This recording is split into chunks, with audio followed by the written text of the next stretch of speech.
I struck at the water as I went down, expending my strength as one in the nightmare. Fights as an irresistible force, I had lost all my breath. My lungs ached, throbbed. I was getting dizzy, but I remembered the strategy. I cocked to the surface.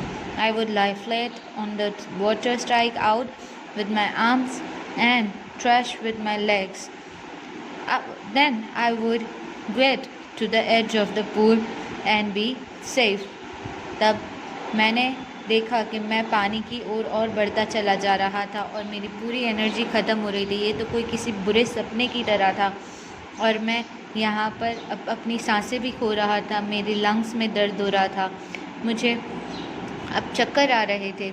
लेकिन मैंने मेरी strategy याद रखी जो मैंने plan किया था। मैं किसी कॉक की तरह उछल के बाहर निकलूँगा। पूल के अंदर मैंने सोचा अपने हाथों की मदद से मैं अपने पैरों को ऊपर उठाने की कोशिश करूँगा और कॉक की तरह बाहर आऊँगा। तब मैं पूल के किनारे पहुँच जाऊँगा और बच जाऊँगा। I went down endlessly. I open my eyes. Nothing but water with yellow glow.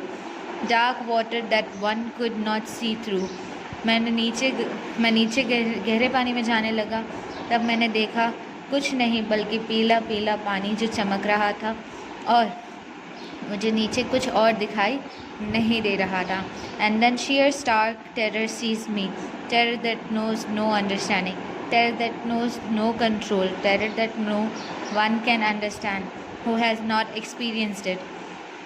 ये एक ऐसा डर था जिसने मुझे पूरी तरह जकड़ लिया, जो कोई और नहीं समझ पाता. इस पर मेरा कोई बस भी नहीं था. इसे सिर्फ वही समझ सकता है जिसके साथ ऐसी घटना हुई हो. I was shrieking under water. मैं पूरी तरह नीचे कांप चुका था. I was paralysed under water and frozen. मैं पूरी तरह से वहाँ पर जैसे पैरालाइज्ड हो गया था. Stiff rigid with fear. डरा हुआ, अकड़ा हुआ, सहमा हुआ. Even the screams in my throat were frozen. जैसे कि मेरी आवाज़ भी पूरी तरह जम गई थी. Only my heart and the pounding in my head said that I was still alive. सिर्फ मेरा दिल का धड़कना और दिमाग का कहना ही मुझे जता रहा था कि मैं अब भी ज़िंदा हूँ. And then in the midst of the terror came a touch of reason. और उसी सब के बीच मुझे एक एहसास हुआ किसी चीज़ के छूने का. I must remember to jump when I hit the bottom. मुझे याद रखना था जब मैं नीचे पहुँचूँगा तो मुझे अपने आप को उछालना है. At last I felt the tiles under my toes. फिर मैंने अपने पैरों के पंजों के नीचे टाइल्स का एहसास किया. Reach out as if to grab them. मैं वहाँ पर गया जैसे मैं उन्हें पकड़ लूँगा. I jumped with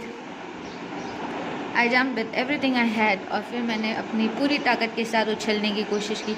but the jump made no difference. लेकिन वो उछलना कोई फ़ायदे का नहीं था. The water was still around me. पानी अब भी मेरे आसपास था. I look for ropes, ladders, water wings. मैं वहाँ पर चीज़ों को ढूंढने लगा. कोई रोप, कोई सीढ़ी या कोई चीज़ जिसे मैं पकड़ सकूं. Nothing but water. पर वहाँ कुछ नहीं था, सिर्फ पानी था. A mass of yellow water held me. जैसे कि बहुत सारा पीला पानी मुझे पकड़े हुए है. Stark terror took an even deeper hold on me. ये डर अब मुझे और ज़्यादा गहरे पानी में धकेल रहा था.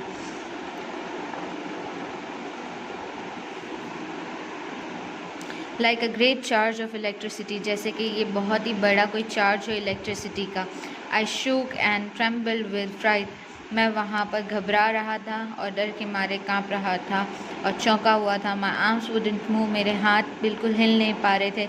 माई लेग्स वुडंट मूव. मेरे पैर बिल्कुल हिल नहीं पा रहे थे. I try to call for help. मैंने आवाज़ लगाने की कोशिश की. To call for mother. अपनी माँ को पुकारा. Nothing happened. कुछ भी हुआ नहीं.